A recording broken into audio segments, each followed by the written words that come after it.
Bismillahirrahmanirrahim. Atau tidak sesuai dengan SOP, meskipun kita sudah melaksanakan sesuatu pekerjaan seperti bapak polisi melayani masyarakat, tapi tidak sesuai dengan SOP, dapat sanksi. Padahal kita sudah berusaha untuk melayani masyarakat, dapat sanksi. Demikian juga dalam masalah ibadah, kalau tidak sesuai dengan petunjuk Nabi, ada sanksinya. Sanksinya apa? Tertolak ibadahnya, tidak diterima, tidak dapat pahala. Kemudian ya kalau dia tidak bertobat, dia termasuk orang-orang yang ditolak. نحن الجبال غرباء وارتضيناها شعارا للحياة. Saya melayani masyarakat, tapi tidak sesuai dengan prosedur, tidak sesuai SOP. Iya. Akhirnya saya kena seleksi Iya. oleh komandan saya. Padahal kita sudah melaksanakan ini. Setelah saya kerja, Iya, tapi tidak sesuai dengan SOP. Iya. saya masih masyarakat, melayani masyarakat. Iya. Masyarakat tidak keberatan. Iya. Tapi pimpinan mengatakan bahwa tidak sesuai SOP. Iya. Saya di sini. Dan saya tak marah. Saya tak marah, salah. Iya. Saya bisa salah. Iya. Saya mencari kesimpulan ke belakang bahwa begitu pun mungkin dalam ibadah. Karena Rasul mengatakan beribadah kalau seperti beribadah. Makanya kalau kita beribadah yang contoh Rasulullah, bagaimana tanggung jawab kita nanti? Kita tadi melakukan kualitas di zamannya Rasulullah. Apabila Rasulullah menyampaikan kepada sahabatnya, maka sahabatnya kata Sami dia tidak mengatakan tunggu dulu, tidak ada kata demikian. Di zaman kita sekarang, Samina tunggu dulu, cuci dulu. Kalau cocok, oke. Kalau tidak, baru apa-apa. Harus sampaikan, sudah sampaikan di malam Allah, sudah sampaikan hadis Rasulullah. Tapi masih nggak kritik, masih beribadah yang tercontoh Rasulullah. Kira-kira bagaimana ini Mas? Apa kira-kira yang kira-kira disampaikan supaya dia bisa paham dengan catatan ini? Jadi sebagaimana di masalah dunia, kalau kita bekerja tidak sesuai dengan petunjuk pelaksanaan atau garis-garis atau GBHN kalau orang Indonesia, ya, atau tidak sesuai dengan SOP, meskipun kita sudah melaksanakan sesuatu pekerjaan seperti bapak polisi melayani masyarakat, tapi tidak sesuai dengan SOP, dapat sanksi. Padahal kita sudah berusaha untuk melayani masyarakat, dapat sanksi. Demikian juga dalam masalah ibadah, kalau tidak sesuai dengan petunjuk Nabi, ada sanksinya. Sanksinya apa? Tertolak ibadahnya, tidak diterima, tidak dapat pahala. Kemudian ya kalau dia tidak bertobat, dia termasuk orang-orang yang ditolak dari telaganya Nabi SAW. Karena apa?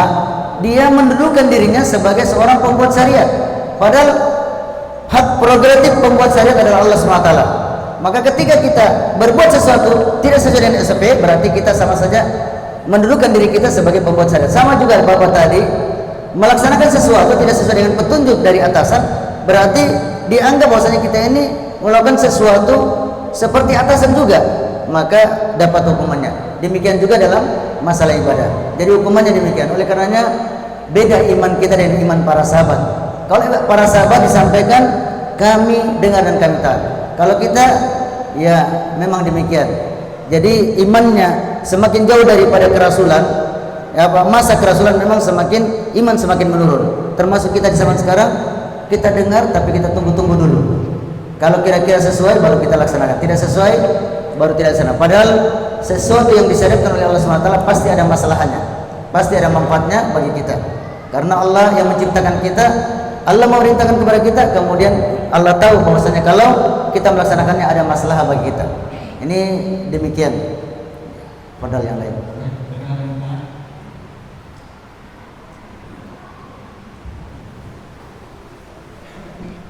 Terima kasih. Assalamualaikum warahmatullahi wabarakatuh.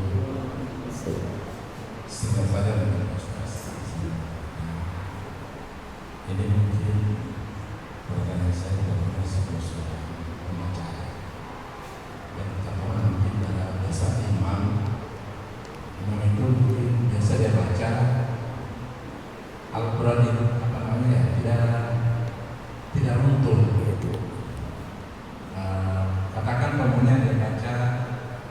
di ayat surat pertama, di ayat surat kedua umpamanya surat ketiga umpamanya ayat rakaat pertama. Ya, rakaat pertama.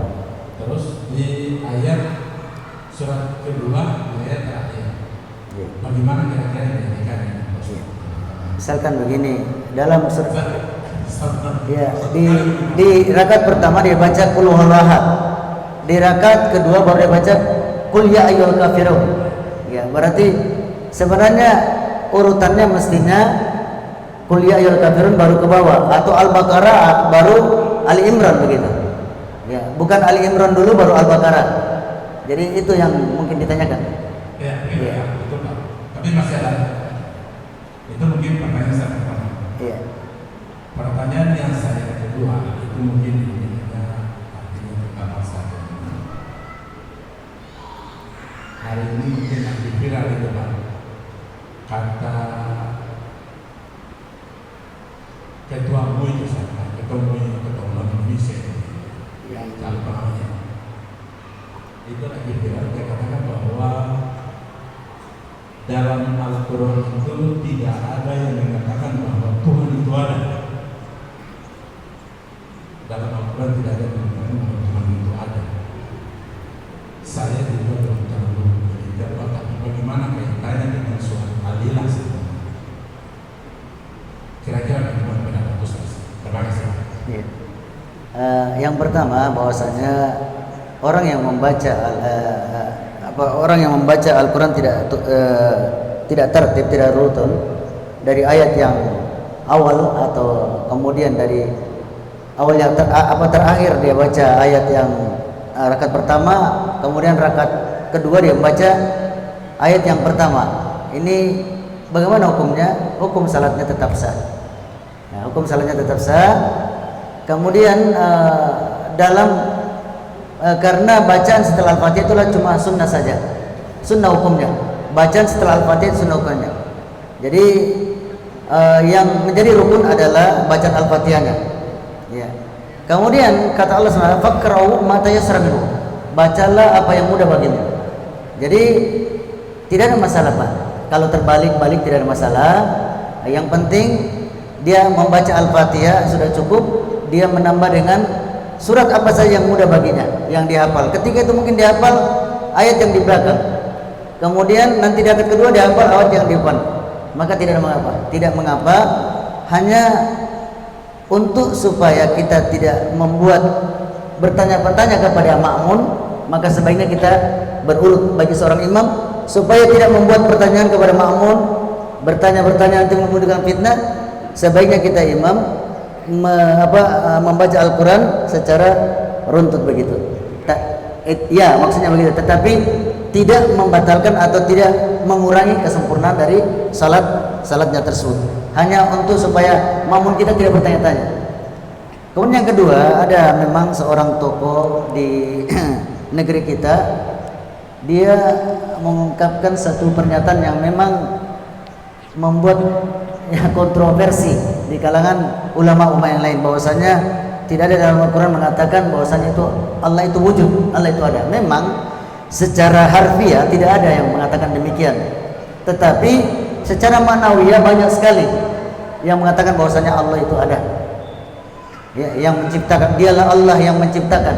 Siapa yang menciptakan langit dan bumi? Dialah Allah. Berarti Allah itu ada. Dialah Allah yang memberikan rezeki kepada kita. Wa huwa yuhyi wa yumiit. Dia Allah adalah yang menghidupkan dan mematikan. Sekarang kalau kita mengatakan bahwasanya tidak ada Allah, siapa yang menghidupkan dan mematikan? Dalam Al-Quran Allah mengatakan wa huwa yuhyi wa yumiit. Dia Allah yang menghidupkan dan mematikan.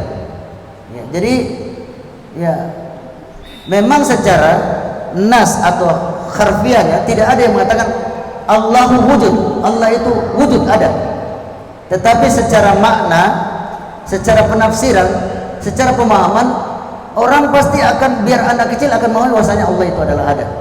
Maka pernyataan ini adalah pernyataan yang memang nyeleneh kalau kita mengatakan, karena tidak pernah sama sekali dikatakan oleh ulama-ulama terdahulu.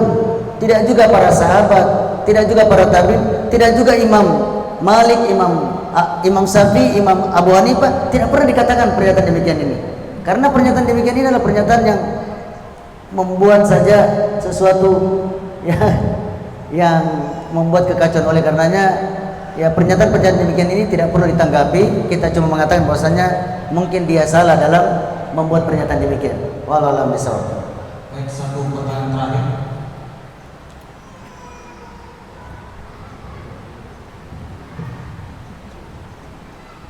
Assalamualaikum warahmatullahi wabarakatuh. Assalamualaikum warahmatullahi wabarakatuh.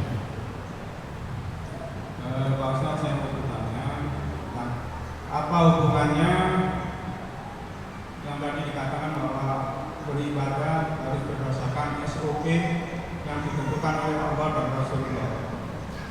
Itu apa hubungannya dengan asal hukumnya ibadah itu haram sampai mendapatkan suatu dalil? Yang kedua, apakah untuk kita beribadah untuk sesuai dengan SOP tersebut, tentunya kita harus mencari ilmunya. Untuk itu bagaimana? Apakah boleh kita mencari ilmu itu dengan membaca buku sendiri? Misalnya demikian, Pak Ustaz. Assalamualaikum warahmatullahi wabarakatuh. Jadi yang pertama dalam satu kaidah fikih, ya kaidah fikih yang terkenal, al asyahu fil ibadah at-tahrim hatta dalla daliluhu, ya hatta dalla daliluhu minal kitab wa sunnah.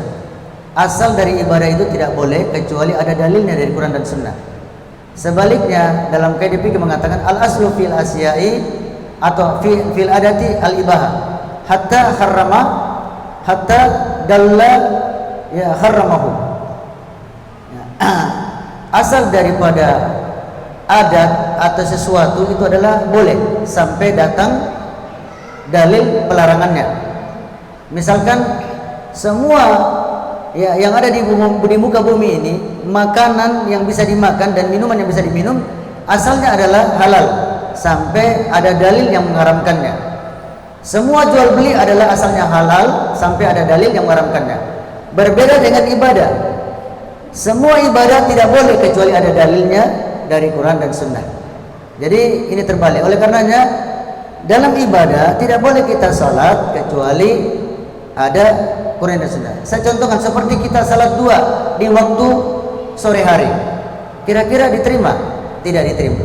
Seperti kalau ada salat Idul Fitri kita azan, Allahu Akbar, Allahu Akbar, padahal tidak ada dalilnya. Kira-kira azan kita diterima?